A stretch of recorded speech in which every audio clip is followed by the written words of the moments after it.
Bem-vindo ao Divã, uma catarse menos um trama na nossa vida. Eu tentei fazer esse podcast antes, mas não deu certo. Então eu atualizei o meu texto no meu livro. Eu queria ler ele e queria dizer algumas coisas, né? Tá. A parte é a parte 13.2 do meu livro. Chama A Breve Impressão sobre a Natureza Feminina e Masculina. Eu começo assim.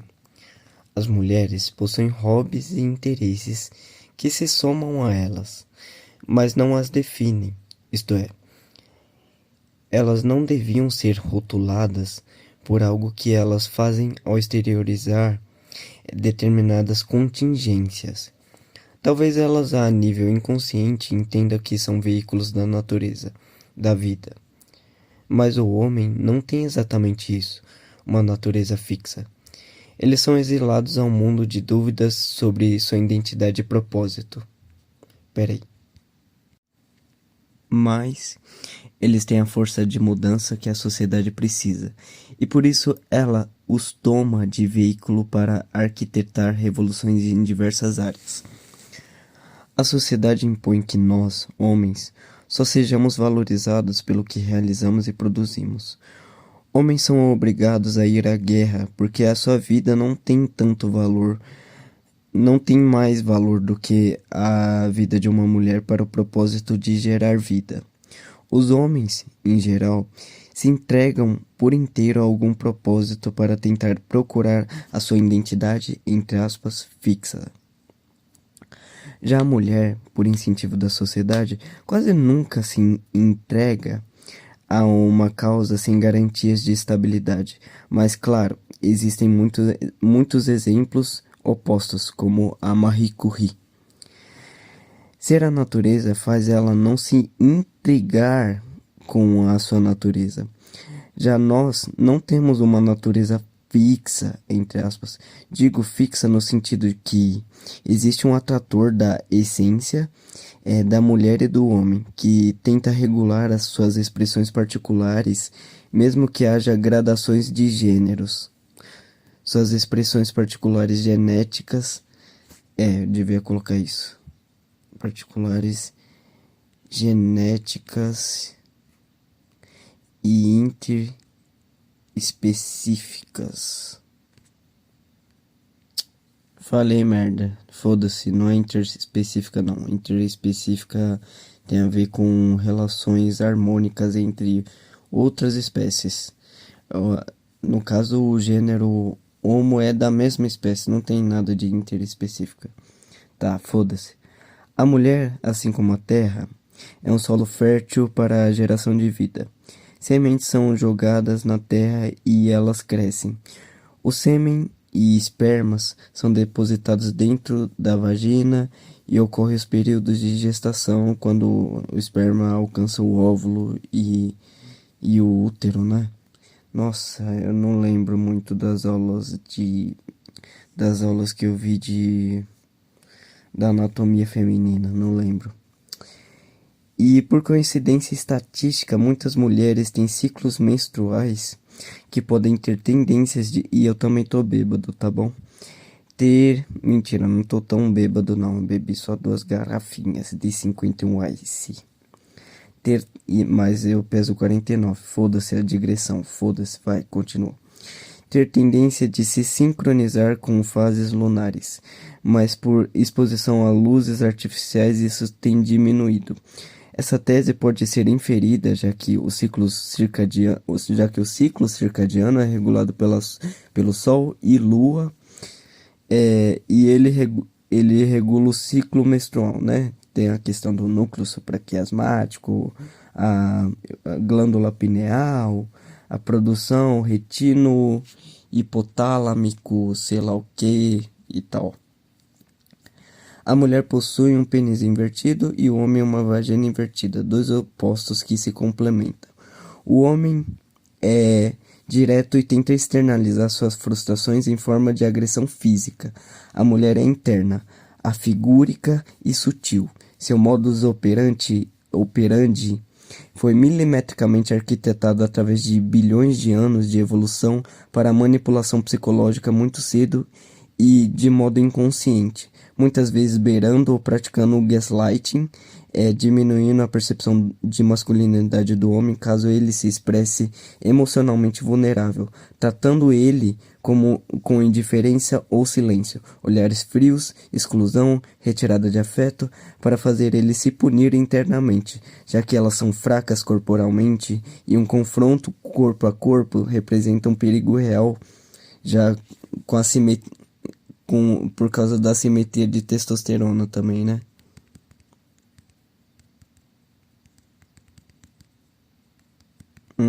De testosterona, beleza. Esses padrões de comportamento foram modelados e reforçados dentro da árvore filogenética da linhagem dos humanos, pela teoria dos jogos nos seres biopsicossociais. Ou seja, são tendências e não regras absolutas. No caso a gente é darwiniano, não aristotélico. O Aristóteles que acreditava que as espécies eram fixas, não nós darwinianos, né? Beleza. Pós-Darwin, sei lá, foda-se. Nossa história começa no Pleistoceno, com a consciência transicionando da água para a terra, consciência bem primitiva no caso, né?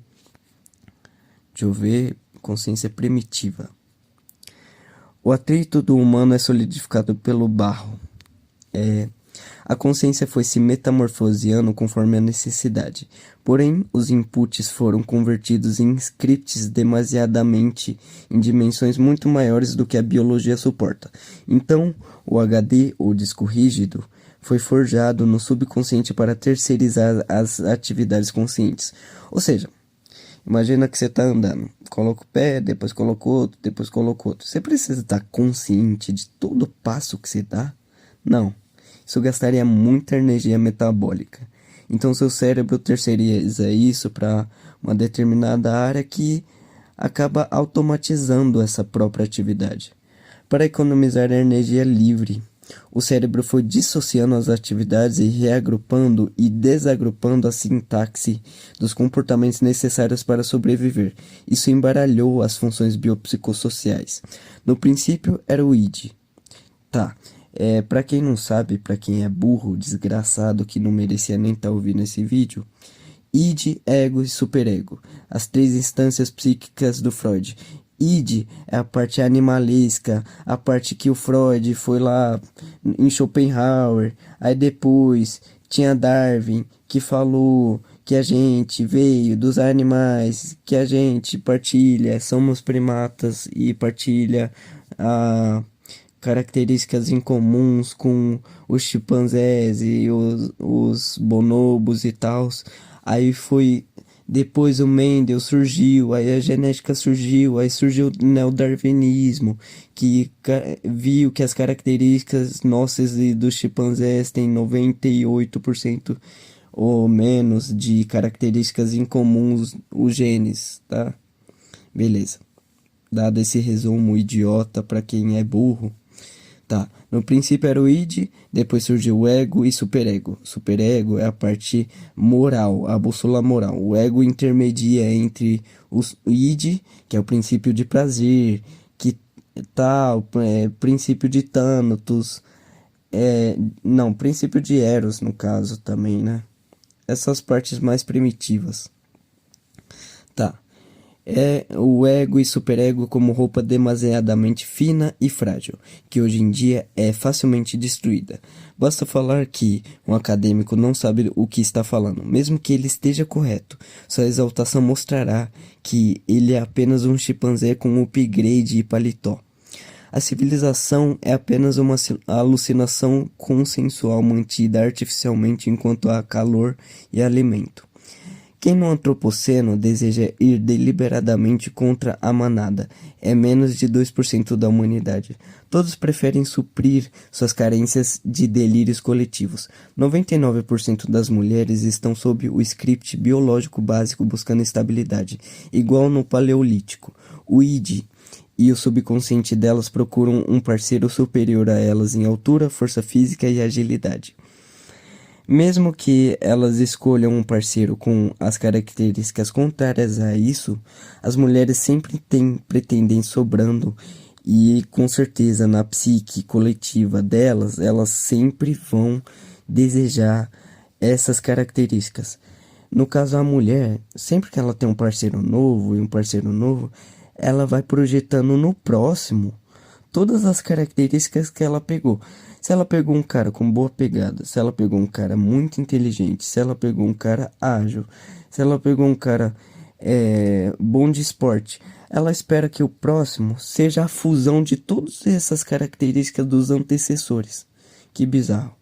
Uma mulher demora 9 meses para gestar uma vida, um processo demorado, o que exige uma conservação de energia e estabilização. Ou seja, ela estava na não é montanha, na caverna. E enquanto o homem estava saindo loucamente para caçar, gastando toda a energia dele, do cérebro dele, para cercar o animal, para matar ele, para trazer comida de volta, para a prole dele sobreviver, para as próximas gerações sobreviver. Isso tudo para a mulher ficar lá de boa na caverna, colocar o fogo, cozinhar, comer, pá, não precisa fazer porra nenhuma. Aí hoje em dia, o que deu? Feminismo. Aí elas vão lá, ai, eu quero trabalhar. Aí vai lá, tem um chefe filho da puta com bafo de café, esbafogeja, não sei como é que fala. Manda o bafo na cara dela, fala que ela é imprestável, fala. Aí ela chora. Aí, antes ela podia ler um livro, podia ficar de boa, podia cuidar do filho, mas é muito entediante para mulher. Um homem tem espermas de sobra, o que é barato evolutivamente. Numa ilha de 100 mulheres, 3 homens podem ser precisos para desenvolver as próximas gerações. Vamos supor, sei lá, divide. Um homem come 25 mulheres, engravida 25 mulheres, outro 25 e o outro todo o restante, 50. O cara mais pica. Aí vai lá, os filhos deles interagem, pô, vai nascer um monte de e vai dar para sobreviver. Agora pensa no contrário. Numa ilha com 100 homens e 3 mulheres, a chance é muito pequena de as novas gerações surgirem, né? São baixas demais. Na atualização da consciência das mulheres, o software se corrompeu ao se atualizar. Elas têm o efeito poste de luz nas características edipianas e no estilo de apego. E o efeito Salomão sob o contrato de Ulisses, cabo de guerra entre o id e superego, dissociação psicótica e esquizofrênica coletiva / evolutiva na ontologia da psique. Ou seja, elas são muito boas em dar conselhos amorosos, voltando, tirando o parênteses do cabo de guerra, de Salomão sobre o contrato de Ulisses. Elas são muito boas em dar conselhos amorosos para suas amigas sob o escrutínio da cognição fria. Na máxima voltagem do córtex pré-frontal dorso lateral, né? Peraí. Na distância metacognitiva, terceira pessoa. Agora, quando, sob a inebriante cognição quente de uma paixão, elas não percebem que adoram intoxicação emocional. O homem foi programado nas savanas africanas há 300 mil anos atrás.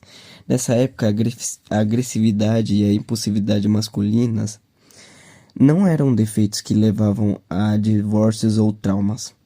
Eram as ferramentas que impediam a tribo de ser devorada por leões. Ou seja, existe a emoção delas e elas não conseguem se prender ao mastro da razão sem ceder aos desejos pelas sereias da impulsividade de caça do homem. Não conseguem dar um salto metacognitivo para fundir o Salomão ao conselho que ele mesmo proporciona e ter prudência na escolha. É puramente emocional. A tendência delas é a busca pela tríade obscura. maquiavelismo, narcisismo e psicopatia.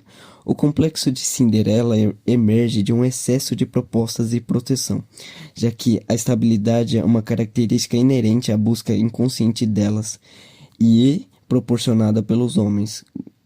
Pensa na diferença. Um homem tem um filho homem e o homem tem um filho mulher.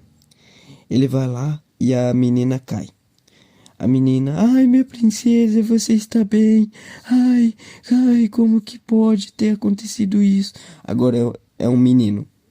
Menino é tratado com brutalidade. Levanta daí, seu baitola do caralho. Vira homem, porra. Para de chorar. Você é homem. Não é tratado com com o mesmo cuidado. E isso dá marcas na psicologia, no cérebro bayesiano, vai treinando o estilo de apego. E homens são mais negligenciados e o capitalismo em si proporcionam o capitalismo emocional, né? O que que eu quero dizer com isso? Eu sou um pai e eu tô trabalhando muito para sustentar o meu filho. Então, sei lá, eu tô de boa com meu filho. Só que eu recebo mensagem que amanhã é pra eu entrar tal dia, é pra fazer tal, é pra fazer a planilha, sei lá o que, supondo hipoteticamente. Você já fica meio puto. Aí seu filho quer atenção e quer fazer aquelas besteiras que criança sempre quer fazer. E você já tipo, foda-se. Ignora seu filho, deixa ele ver alguma porra. Isso vai mudando o estilo de apego. Aí no outro dia você é um pai foda. Nossa, quero compensar. Aí no outro dia você já tá puto, bebe cerveja, bebe, sei lá. Aí seu filho vai treinando o cérebro dele até o apego evitativo. O apego evitativo temeroso, ansioso, não sabe o que acontece com o seu cérebro. Aí isso cria e afunila no capitalismo emocional, transações de afeto, burrice comercial, a gente tratar o ser humano como objeto. Meu Deus. Tá. Já que a estabilidade é uma característica inerente à busca inconsciente delas. Todo humano crê, falsamente, que está sendo livre ao procurar um parceiro para amar ou ser amado. Mas nisso no caso, né? Existem bilhões de anos antes do humano, não é novo, não é livre, não é genial, é só tribal, é só animal. Dentro dos seus genes, antecessores agressivos e estupradores que serviram de... existem, né? No caso, existem...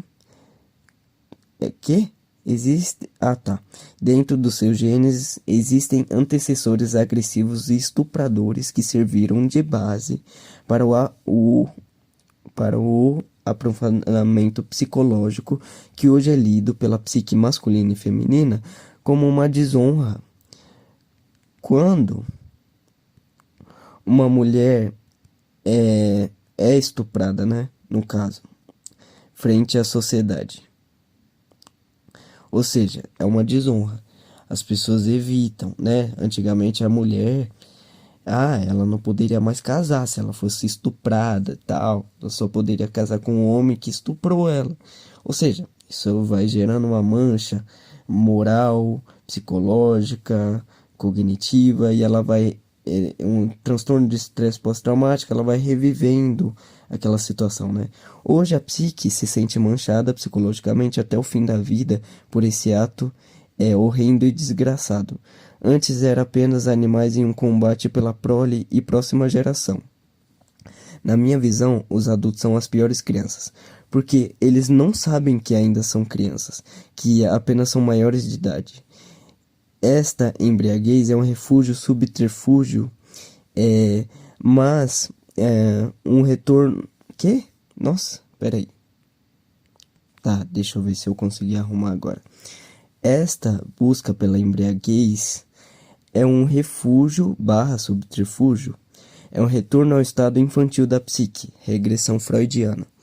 Eles substituem a figura protetora dos pais pela egrégora do Estado, pela religião, pelo fanatismo político ou pela ilusão de segurança no amor romântico, entre aspas. A Terra não é um planeta de seres maduros, é um infantário trágico gerido por macacos em crise de ansiedade. A evolução não possui bússola moral e nem busca pela verdade. Ela é um algoritmo cego de maximização de replicação. O fato de estarmos aqui é a prova de que somos os descendentes diretos dos sobreviventes mais brutais, implacáveis e muitas vezes coercitivos do Pleistoceno. Isso corrobora meu ressentimento de que a vida em si é um estupro psicológico forçando as pessoas que nunca pediram para estar aqui, por efeito colateral de um algoritmo biológico. Quem aceita e gosta da vida, quase toda a humanidade, a maior matrix de todas, tem síndrome de Estocolmo cósmica. Nesse caso, o sequestrador é o demiurgo, que é o designer da biologia. Isso tudo porque eu tava... Não, isso tudo não. Eu acho que uns 50% do texto eu já tinha escrito há muito tempo. Mas isso tudo porque eu tava conversando com a IA e eu disse assim, olha, eu já enviei meu livro O Ecossistema do Amor para umas 8 pessoas e nenhuma me retornou feedback, nem positivo nem negativo. Ou seja, as pessoas dizem que leem, não leem. As pessoas que dizem que leem, não leem. Não porque elas acham difícil, mas porque a afetividade delas não foram suficientemente estimuladas. Sendo assim, se dizem, olha, você tem que ler Bukowski, porque ele é incrível. Aí as pessoas leem Bukowski, não porque ele é inerentemente incrível, mas porque a tribo estimulou o macaco com upgrade a ler Bukowski. Ou seja, as pessoas são tão inferiores e burras que elas leem porque todo mundo lê. Porque é famoso, não porque o conteúdo é sine qua non para uma nova perspectiva. O ser humano é um lixo. Cadê? Aí depois eu comentei. Para pra pensar. A mando do povo foram mortos Jesus, Sócrates, Joana d'Arc, Hipátia, Giordano Bruno. Se juntasse o povo, se formaria a imagem do Hitler, Mussolini, Stalin, Mao Tse Tung. Aí depois eu comentei. A Hannah Arendt já falava sobre a banalidade do mal. Quando perguntado aos nazistas, eles diziam que só seguiam ordens. Freud já falava que o superego some no coletivo. Muito antes, Nietzsche diz que a individualidade se dissipa no meio da massa, né? A moral de rebanho. No fim, o ego e superego são camadas esquizofrênicas de dissociação do id. Quando eu refiro-me a mim mesmo como alienígena, não estou ofendendo-me. Estou me limando, limpando o lixo que é o humano da minha persona. Cadê? Que eu falei mais? Hitler era um homem mau? Com certeza. Mas o que ele fez não foi um ato solitário. Ele só teve o entendimento psicológico do ressentimento da massa sobre os judeus num momento oportuno de depressão econômica e ascensão econômica do povo judaico dentro do país dele. Ele só moveu as peças ocultas em direção ao ódio pré-existente pelos judeus. Se as pessoas despissem o romantismo místico de que, eles são demônios encarnados e só pensassem assim. Eles são humanos como qualquer outro que teve um pouco mais de poder. Ou seja, o ser humano é essa merda em escala microscópica e impotente. A castidade de um impotente não é virtude, é obrigação externa. Não há nada de virtuoso em um coelho que não pode devorar um lobo ou um animal de rapina. Isso é impossibilidade da natureza do coelho. Agora, um lobo que decide deliberadamente não devorar o coelho é sim virtuoso, pelo menos nesse aspecto. A oportunidade faz o ladrão e também demonstra a honestidade do certo. Tem aquele caso lá da carteira do Machado de Assis, que é o dilema lá. Se Deus é onipotente e decide não usar o seu poder, aí ele demonstra ainda mais poder. Aí eu falei com ela, mas minha frase se volta contra mim mesmo, porque eu também não consigo convencer ninguém a ir para a cama comigo. E no caso, se alguém, no caso uma mulher, ouvir isso, ela, nossa, tá explicado porque ele desenvolveu todas essas teses, porque ele é um frustrado. Aí ela faz aquela heurística preguiçosa de ad hominem, aí me ataca, em vez de atacar o meu argumento, em vez de desconstruir o meu argumento, ela fala, ah, não, você que é um fracassado. Sim, eu sou um fracassado, e é por isso que eu tô fazendo isso. Mas se você quiser, me refuta o que eu tô dizendo. Não eu. Não tenta falar, ah, o mensageiro é uma merda, por isso a mensagem está errada. Ah, os nazistas adoravam animais, portanto, adorar animais é coisa de gente estúpida que merece morrer, igual o nazista. Nossa, seu argumento faz total sentido, parabéns, você é muito genial. Seu cérebro feminino é muito inteligente. Aí eu falei, assim, ela desconstruiu isso e falou o seguinte, pode crer, tem isso também. Mas sendo sincero, pensando na mediocridade coletiva, quem deseja deliberadamente ir contra a manada é menos de 2% da humanidade. Todos preferem suprir suas carências de delírios coletivos. 95% das mulheres estão sob o script biológico básico, buscando estabilidade igual na época das cavernas. O id e o subconsciente delas procuram um parceiro superior a elas, altura, força física e agilidade. Eu meço 1,58. Pareço ser fraco, mesmo sendo um pouquinho forte. E só tenho agilidade em luta ou sexo. Ou seja, o que acontece? Mesmo que a mulher me escolha, ela vai ficar sempre no subconsciente dela. Nossa, eu poderia ter um cara mais alto, né? Mesmo que eu seja a pessoa mais genial do planeta, eu seja o Einstein de todos, o cara mais foda na hierarquia intelectual. No subconsciente feminino sempre vai rodar esse script. Para ela desconstruir 300 mil anos de acúmulo de inputs biológicos, ela teria que ser muito foda. E sabe quantas mulheres são muito fodas?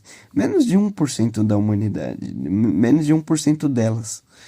Que é o que? 4 bilhões? É muito raro. Nossa, estatisticamente improvável. Mesmo que ela escolha um parceiro com as minhas características, a mulher sempre tem mais pretendentes sobrando. Por mais genial que eu sou, a carência delas não pede genialidade. Pede um gerador mecânico de afetos, que elas podem banhar de dopamina. Ou seja, se eu quisesse manipular as meninas, se eu quisesse hackear o cérebro delas, eu conseguia. Eu só não tenho falta de ética e moral pra tentar ser filha da puta, tá ligado?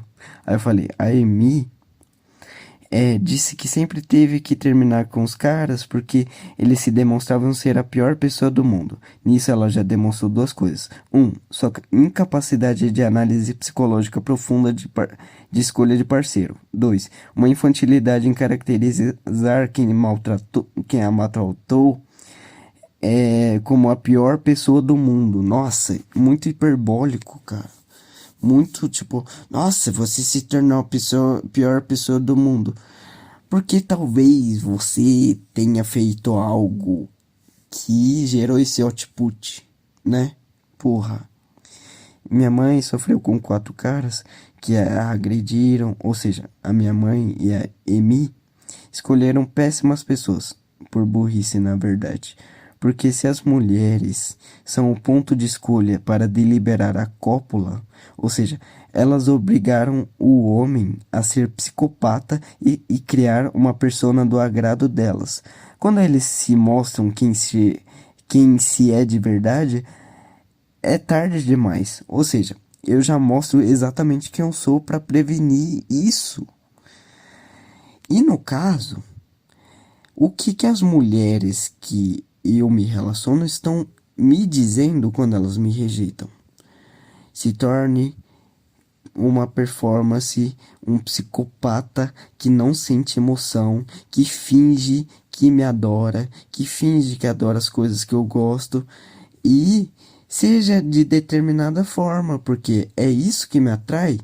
E no fim, no seu subconsciente, você como mariposinha vai achar que tá seguindo a lua, mas tá seguindo a fogueira, ou seja, você vai cair no conto. Aí você vai lá, finge que é tudo que ela acha que quer, quando ela nem quer às vezes. Aí, quando você é isso, ela te aceita e te escolhe e te ama, independente de você meio que mostrar um pouquinho de quem você é. Elas querem alguém que minta, né? Se você já mostra quem ela é, quem você é, gera um erro 404 na cabeça dela. Aí eu falei, o que que eu falei? O problema das mulheres é que o software se corrompeu ao se atualizar. Elas têm um efeito Salomão sob o contrato de Ulisses, ou seja, existe a emoção delas e elas não conseguem se prender ao mastro da razão sem ceder aos desejos pelas sereias. Não conseguem dar um salto metacognitivo de fundir o Salomão ao conselho que ele mesmo proporciona e ter prudência na escolha. É puramente emocional. Tal. Ela falou, tal. Todos os problemas das pessoas se resolveriam se elas virassem celibatárias, guardassem um pouco de dinheiro. A mágoa de relacionamento fazem as pessoas beberem e fumarem o que gasta dinheiro, ou para impressionar alguém gastam dinheiro. É um ciclo de angústia que existe na tentativa de preencher as carências, né? Tipo o aqui ela diz que é tipo o pavão. Ah, ele tem uma pena, que é um desgaste e pode matar ele mais rápido, mas ele faz isso para impressionar a fêmea. Ou seja, o que é o pavão? A roupa de grife do humano é a cauda do pavão. Jantares caros, ele se endivida. Ou seja, burrice. A humanidade é uma perca de tempo e devia ser extinta há muito tempo.